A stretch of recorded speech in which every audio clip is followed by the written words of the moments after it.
નમસ્કાર, આપ જોઈ રહ્યા છો નેશન પ્લસ ન્યૂઝ. હું છું આપની સાથે હેતલ ભગત. અમરેલીના છાપરા ભાટાશ્રમ વિસ્તારમાં રહેતી પિતા વગરની દિવ્યાંગ યુવતી પર પડોશમાં રહેતા એક સંતાનના પિતાએ બળાત્કાર ગુજાર્યો છે.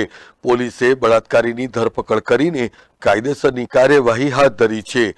અમરેલીના છાપરા ભાટાશ્રમ વિસ્તારમાં રહેતી દિવ્યાંગ યુવતીના ઘરની સામે રહેતો પ્રદીપ પટેલ પરણિત છે અને એમ્બ્રોઇડરીના કારખાનામાં કામ કરે છે.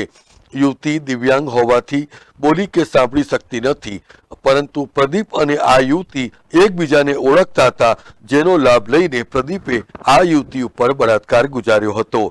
એટલું જ નહીં, પરંતુ 3 મહિનાથી હવસખોર યુવતીને જાનથી મારી નાખવાની ધમકી આપીને અવારનવાર દુષ્કર્મ ગુજારતો હોવાની પણ ચોંકાવનારી બીના સામે આવી છે.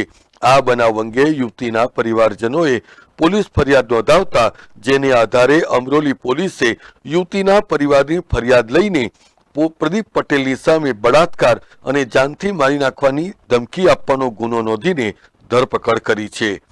Bureau report, nation plus news, Surat.